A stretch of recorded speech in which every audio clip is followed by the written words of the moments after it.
Sí, aquí estamos emitiendo para toda la República Argentina y toda América esta edición de La Última Palabra en un día muy especial para el fútbol argentino, ya que los jugadores, como ustedes se han informado hasta hace instantes, con Fernando y con Gustavo, están reunidos los jugadores, los futbolistas de la Argentina para decidir un paro o no. Y este paro sería por tiempo indeterminado ante una deuda muy abultada que tienen los clubes del fútbol argentino con esos futbolistas. Con todos, ¿sí? Porque aquí no se salvan ni los clubes poderosos. Sí. Por un rubro o por el otro, los jugadores del fútbol argentino están todos con muchísimas dificultades para afrontar premios, primas o puntos o salarios. Posturas ¿sí? divididas, que eso charlábamos con Guillermo Barros Esqueloto.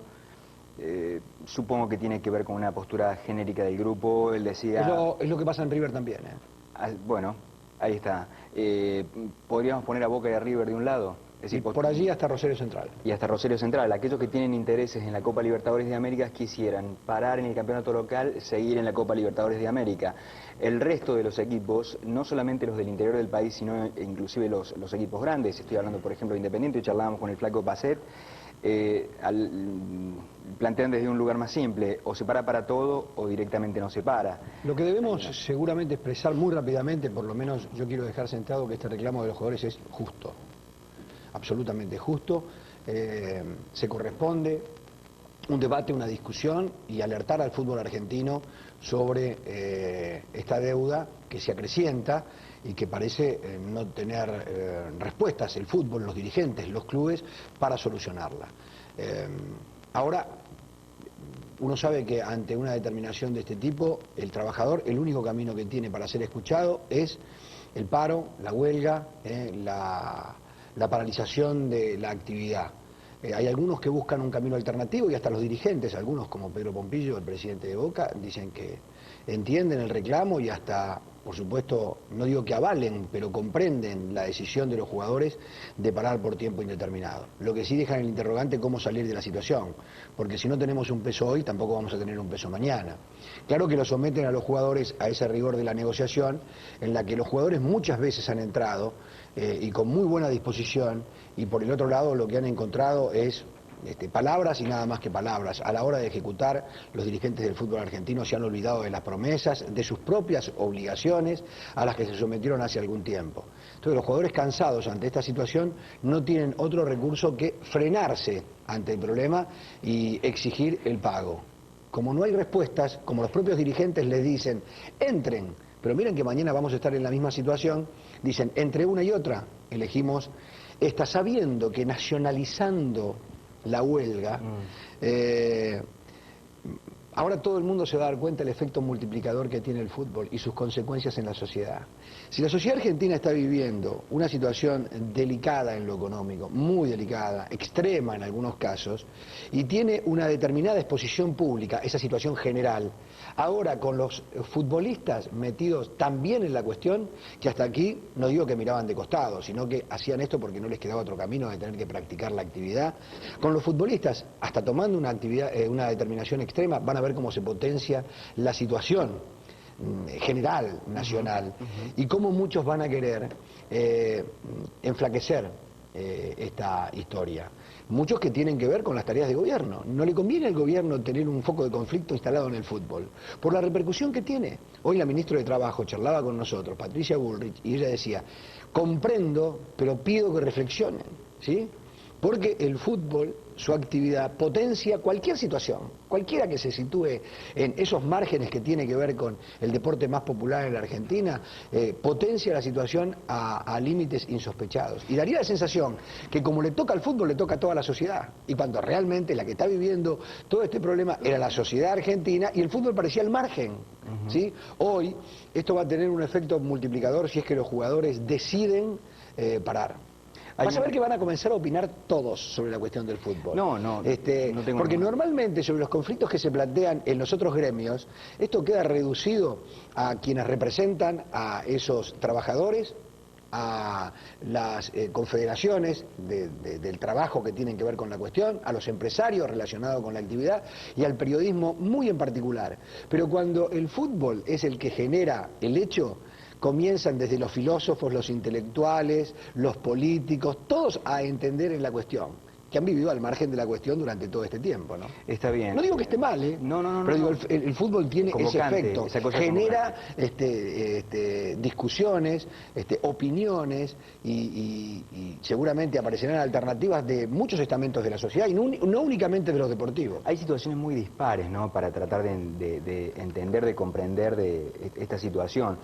Es decir, si vos hablas con algunos futbolistas, que eso hoy charlábamos con el Luis Ardín, el Luis te dice, nosotros no entendemos qué han hecho con la plata los clubes. Sí, porque él decía que de 18 millones de dólares que deben, el 10%, solo el 10% es la deuda que tiene con los futbolistas. 2 millones, más o menos. Un 800, vamos a suponer que sean 2, es decir, ha habido y no se puede hacer huelga contra la dirigencia. Es decir, parece difícil, porque ¿a quién le apuntan? ¿Contra quién es la huelga? A mí me deja pensando que Barrio Nuevo, el presidente de Chacarita, llame a la huelga. Me deja pensando, no porque él no debiera sorprenderme, vos vas a decir rápidamente, no, fíjate, él es dirigente gremial. Pero vos sabés que yo creo que la huelga apunta a los métodos.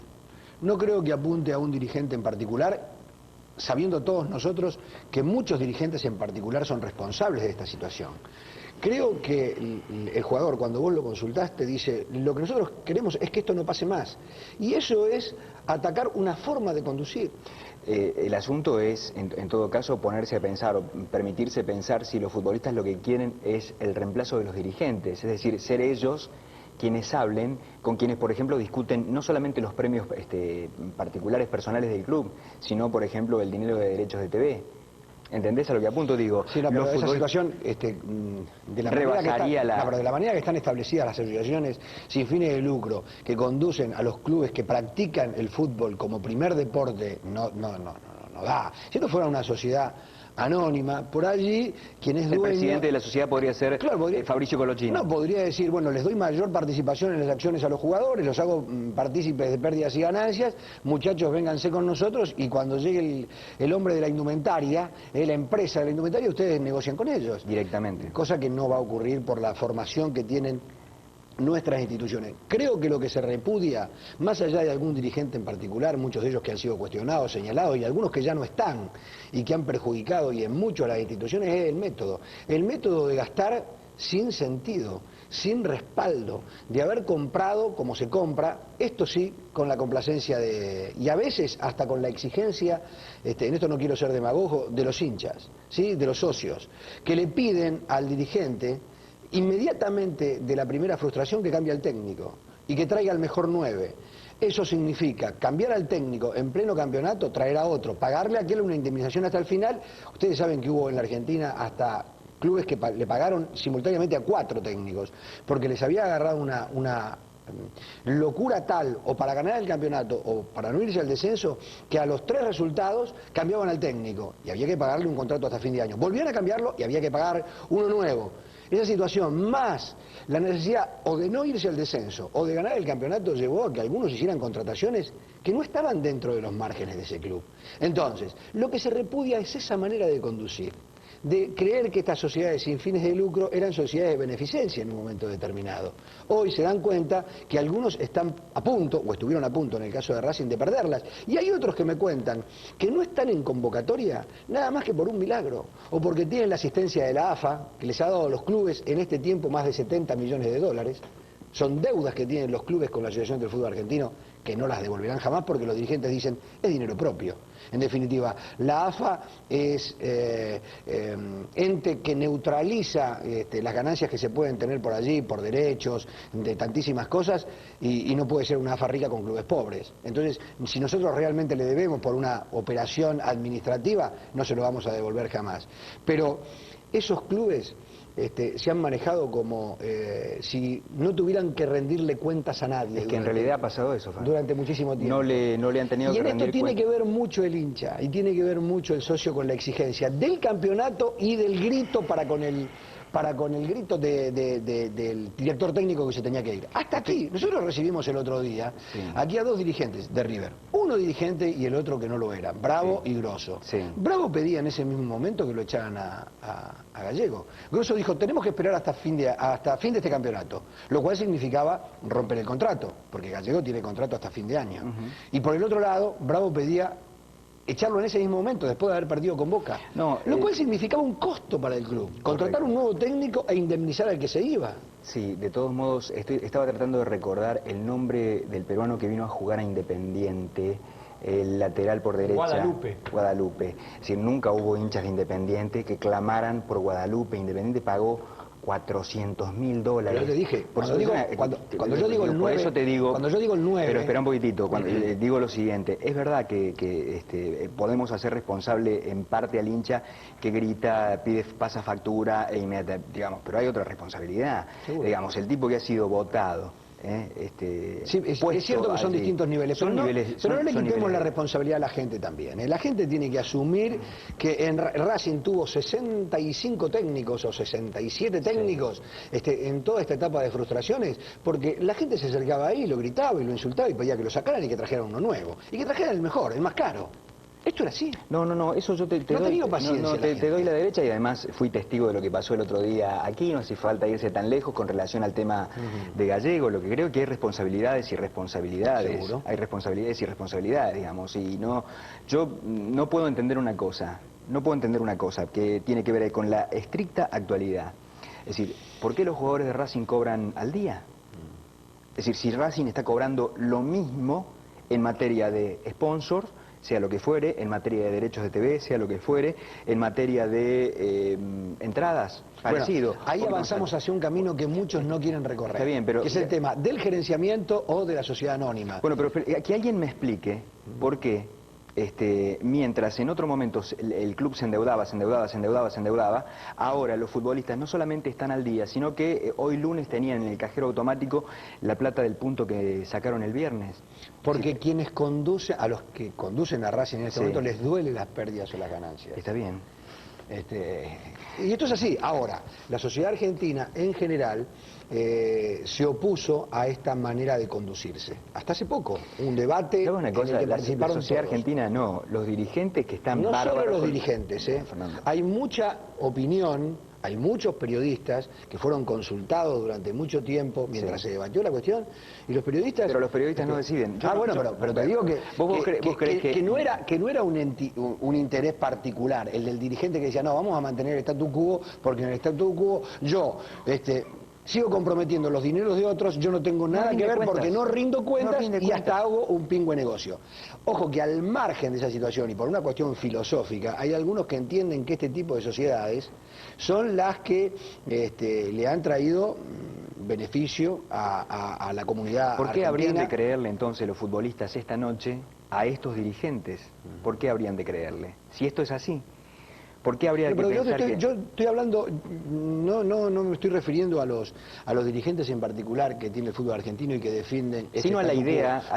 estoy hablando de otros hombres de la sociedad argentina, pensadores deportivos de la sociedad argentina que se oponen terminantemente a las sociedades anónimas y a los gerenciamientos. Se oponen por una cuestión filosófica, porque dicen que el club cumple un rol en la sociedad, el club que no tiene fines de lucro, y que ese aporte que hacen esos clubes a la comunidad, cada día menor, cada día más exiguo, todavía son merecedores de tener un lugar en esta sociedad. Cuando nos estamos dando cuenta que quienes conducen, aprovechándose de esas particularidades que tienen las asociaciones en la Argentina, han llevado a la ruina ya no solo a esos clubes, sino también a muchas familias. Ojo que hay jugadores que están muy mal, que la están pasando muy mal. Pero por eso... Hoy decía el Luifa, es una élite, es una clase la que puede recurrir a sus ahorros en el fútbol argentino.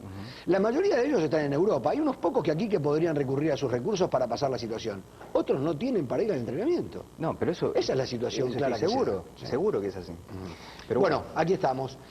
Seguramente en un rato vamos a comunicarnos con nuestro móvil. Allí está Walter Queijeiro en en la sede de futbolistas argentinos agremiados, donde ya tiene que haber comenzado la reunión, donde iban capitanes y otros referentes del fútbol de la Argentina a debatir si hoy se decide una huelga por tiempo indeterminado en nuestro país por falta de pago a los jugadores o se entra en algún tipo de negociación, que de acuerdo con lo que nos decía la ministra de Trabajo hoy, Patricia Bullrich, el presidente de la Asociación del Fútbol Argentino, el señor Grondona, le habría elevado a las autoridades de agremiados una propuesta para ver si pueden salir de esta situación complicadísima que se vive. Estos son los el 25%, lo que la AFA propone pagar.